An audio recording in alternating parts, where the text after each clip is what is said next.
Okay, so here's week 1, lesson 1 explanations for those of you who might have missed one. So we want to make sure we do distribution. So this 3 times m and -1 is going to give you 3m minus 3. Over here you're going to do 4 times m minus 5 for 4m minus 20. You're going to move things over. You get this, you do that, then you're going to end up with this. Okay, look at the next one, same idea. You're going to do some more distribution. 5 times p, 5 times 2, 3 times 3, 3 times 6 for 5p minus 10, 9p plus 18, because 3 times 6 is 18. You're going to, again, move things over. You have to do the opposite sign so they cancel out. Same idea. So all you're left with is this piece.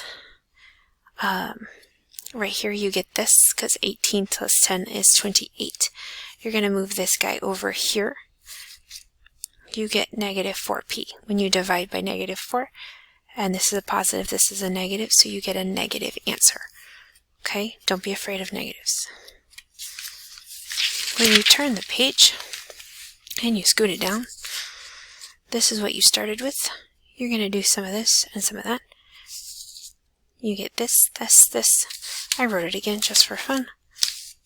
You move this over here. You subtract. You get negative 4x equals negative 8. Divide by that negative 4. And again, you get x equals 2. Okay, if you're still lost and confused, email me and I'll make you a special video. Okay? Alright, thanks.